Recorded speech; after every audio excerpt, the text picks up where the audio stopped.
market leader in mobile devices with us. So let me introduce, first of all, Johnny Halliday from Cassiopae. Cassiopae, latest acquisition they made was in Brazil. They bought a company in Brazil, which is very useful for corporate entertaining for next year's World Cup. So, yeah. Next, Richard Carter from Nostrum Group. Nostrum heading for a record year, I believe, this year. Recently signed up the Green Deal Finance Company as a customer. And for those of you who follow Richard's tweets, as I did yesterday, you'll find that Richard said that today's debate should be stimulating. It should be, yeah, correct, yeah. Next I have Hugh Mahoney from Mobile Productivity. The smallest of the four companies represented here, but the market leader in apps for mobile devices and tablets, fast-growing market. So I'm looking forward to hearing from Hugh how he keeps pace with the deluge of new technology that's hitting that market. And finally, Tony Langford from NetSol VLS. NetSol's also reported record profits this past year, so at least two record breakers on the panel today. Let me start, gentlemen, with a question which wasn't on your prepared list. Yeah. Thanks for that. Thanks, John. But it's a question that was prompted by a reference I found on one of your websites. Now, I won't tell you which website it was, but one of the four of you has a vision statement on your website which says that your vision is to help your customers exceed their strategic objectives by constantly changing your proposition to anticipate your customers' changing needs. Now, the question I have is, what are you seeing today in how your customers' needs are changing? What are you seeing that's different from what you've seen in the past? And maybe if I can ask Tony to... Okay. Thank you for that unplanned question, John. That's very nice of you. I don't think it's on my website, I have to say. That is correct. Thanks for that. Where we see things differently. In 2011, NetSol made a strategic acquisition along with our bank partner was Investec Asset Finance, and from a software company, which is what we purely are, we acquired a business process outsource company called Virtual Lease Services. What that meant was that we could move the organisation from a software supplier that just sells software to an organisation that not only can provide software but also provide services. And with a bank behind us as well, there's potential for funding to go into the mix at the same time.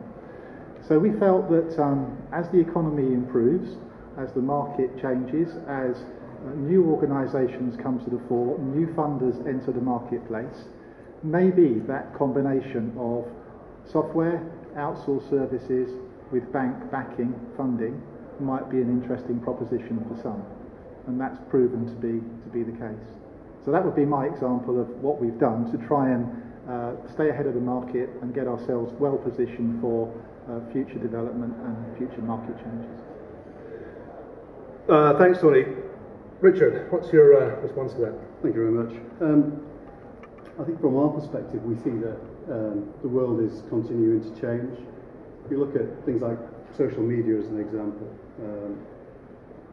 it's taken 9 months for 50 million, or the first 50 million users of Twitter to sign up, 12 months for the first 50 million of Facebook users, but actually 3 years for the first people to get on the internet.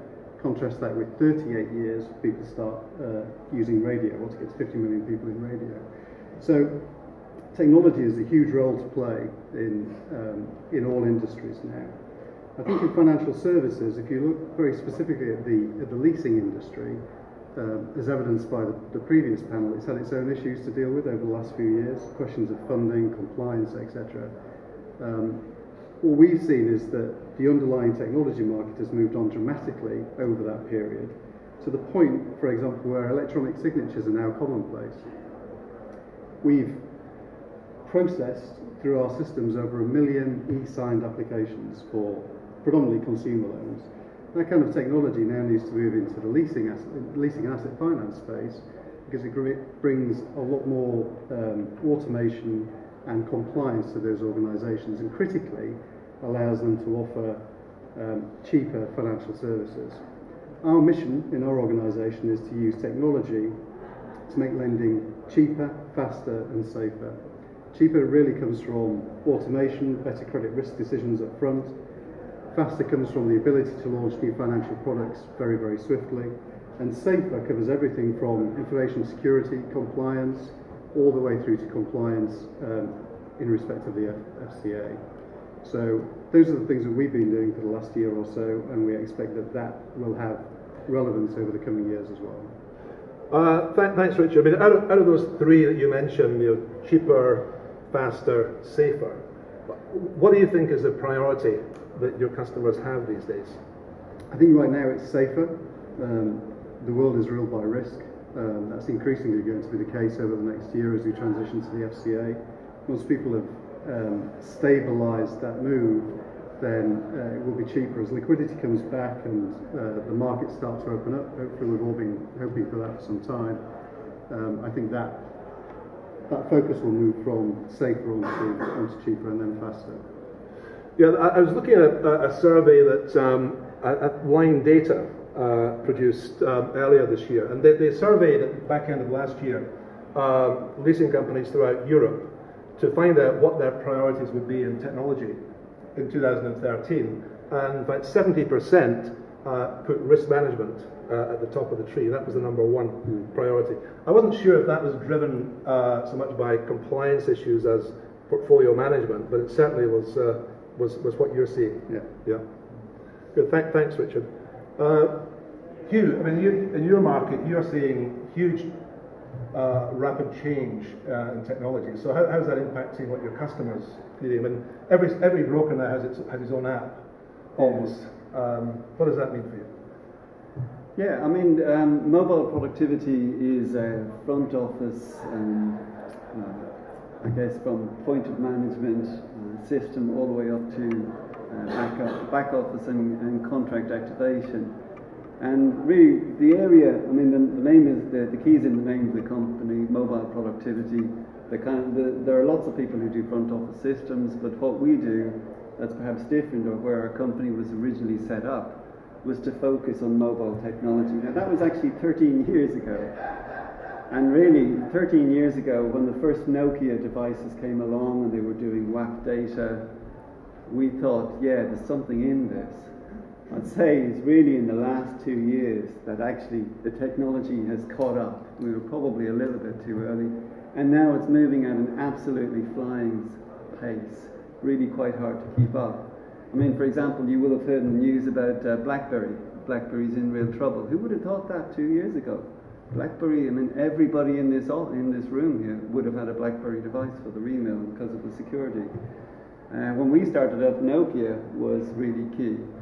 Nokia just being bought by Microsoft. Technology is changing. LTE, you'll see the adverts from Vodafone, from 3G.